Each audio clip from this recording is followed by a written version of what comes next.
الحمدللہ رب العالمین والصلاة والسلام علی سید المرسلین وعلی آلہ وصحبہ اجمعین۔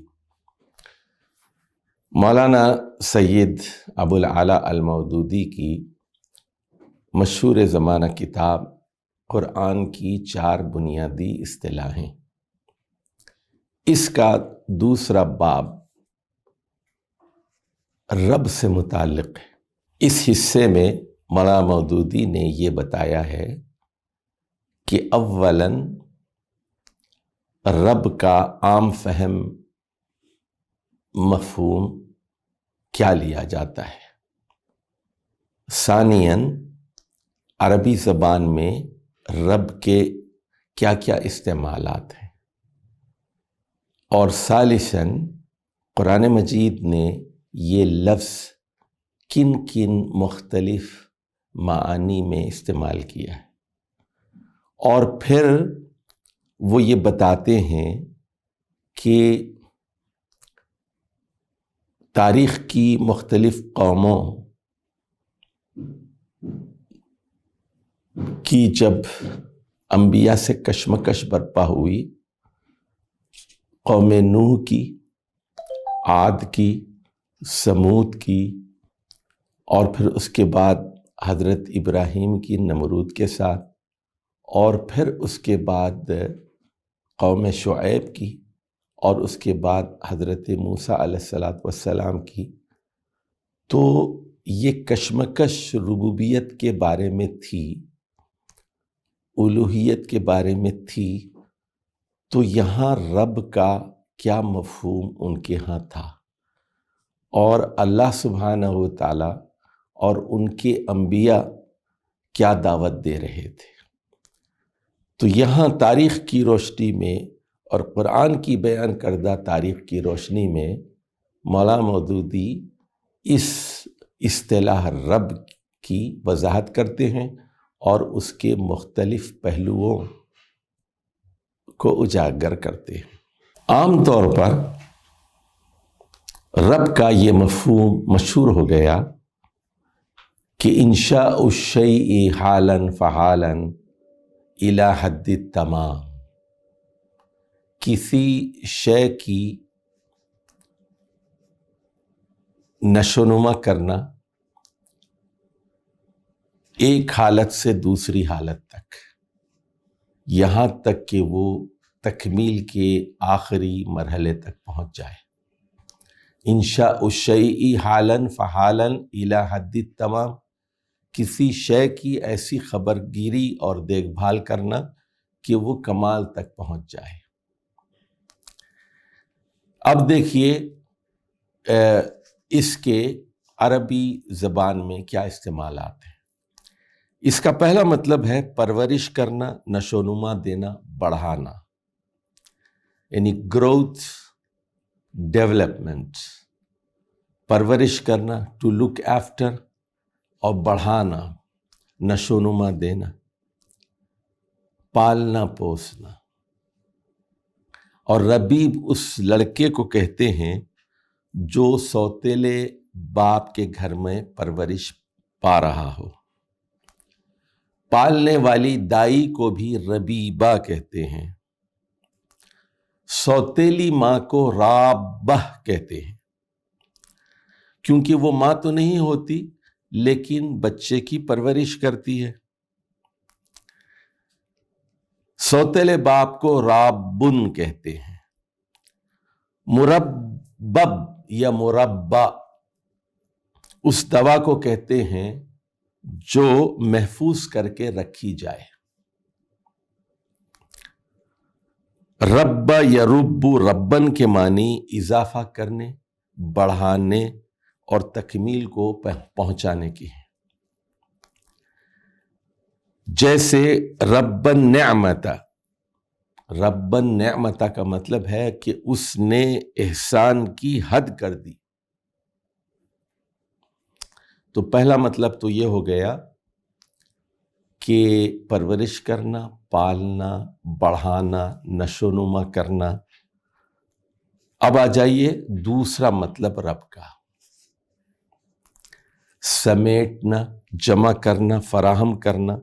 جیسے کہا جاتا ہے فلان یرب الناس، فلان یرب الناس، فلاں شخص لوگوں کو اکٹھا کرتا ہے، جمع کرتا ہے، یا سب لوگ اس شخص پر مجتمع ہو جاتے ہیں.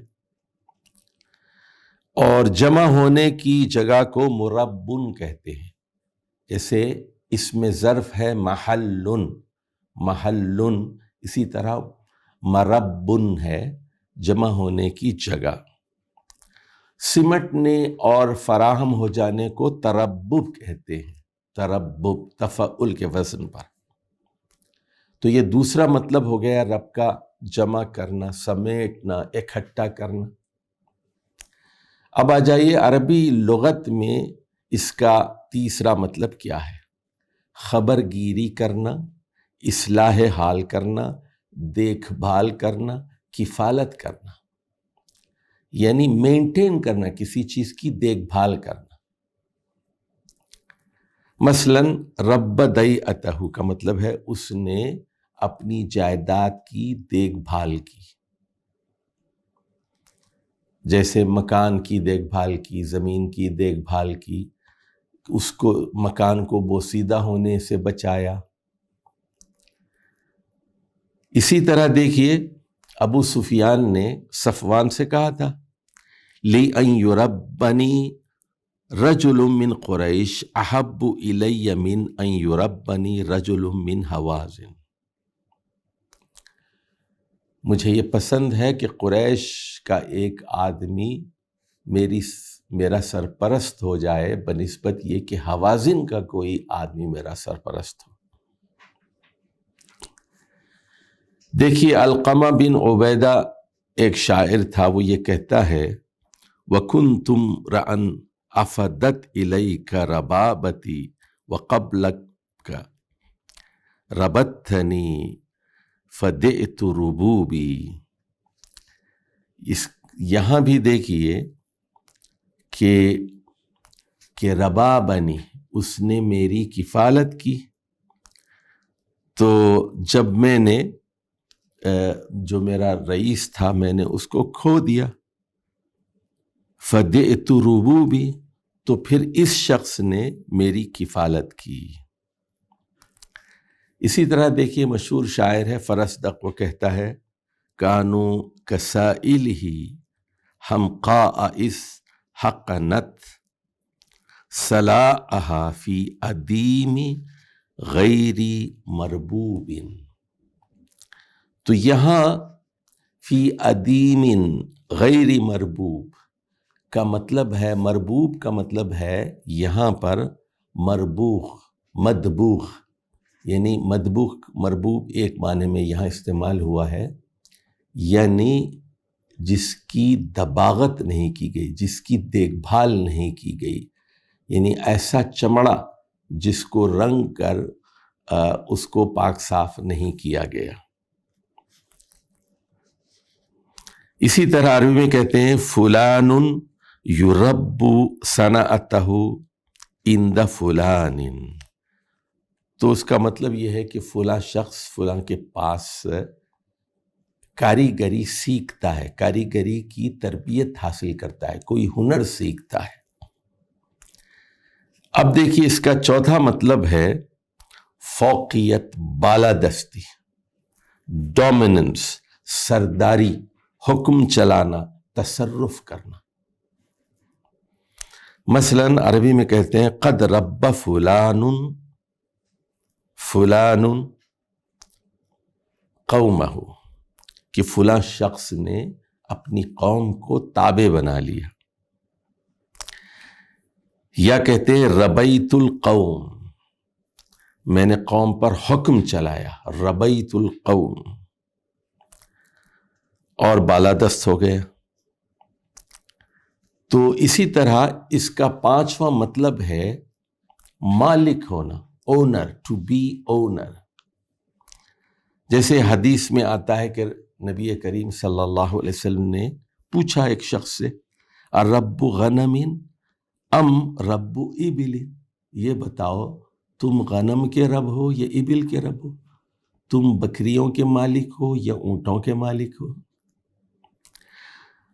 اور رب الدار گھر کے مالک کو کہتے ہیں، رب الداری، اور رب الناقہ اونٹنے کے مالک کو کہتے ہیں، جائیداد کے مالک کو کہتے ہیں رب الدیع، اور آقا کے معنی میں بھی رب کا لفظ استعمال ہوتا ہے، یعنی عبد، غلام، جس کو خریدا اور بیچا جائے۔ تو عبد کے مقابل میں رب ہوتا ہے اور رب کے مقابل میں عبد ہوتا ہے۔ رب یعنی جو اس غلام کا مالک ہے۔ اب ہوا کیا ہے کہ رب کا لفظ صرف ایک ہی معنی میں استعمال کیا جانے لگا، پالنے پوسنے والا، پرورش کرنے والا، اور باقی جو مفہومات تھے، جمع کرنے والا، سمیٹنے والا، اجتماعیت کا ذمہ دار جس پر لوگ مجتمع ہوتے ہوں، یا پھر خبرگیری، دیکھ بھال، اور مالک ہے، تصرف کرتا ہے، سردار ہے، حکم چلاتا ہے، اور اس کے اندر فوقیت اور بالادستی ہوتی ہے، یہ مفہومات ختم ہو گئے اور رب ایک محدود معنی میں استعمال کیا جانے لگا۔ تو اب مولانا مودودی یہ کہتے ہیں کہ قرآن مجید میں یہ لفظ رب کا جہاں جہاں استعمال ہوا ہے وہ الگ الگ معنوں میں ہوا ہے، اور بنیادی طور پر اس کے 5 مفاہیم ہو گئے۔ نمبر 1، پرورش کرنے والا، ضروریات فراہم کرنے والا، تربیت اور نشو و نما دینے والا، کفیل، خبرگیراں، دیکھ بھال اور اصلاح احوال کا ذمہ دار۔ نمبر 3، وہ مرکزی حیثیت رکھنے والا جس پر تمام افراد جمع ہوتے ہوں۔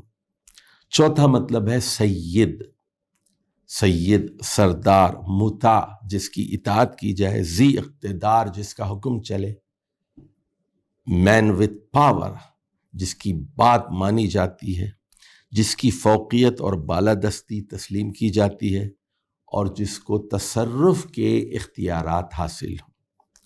اور وہاں 5واں مطلب ہے مالک اور آقا۔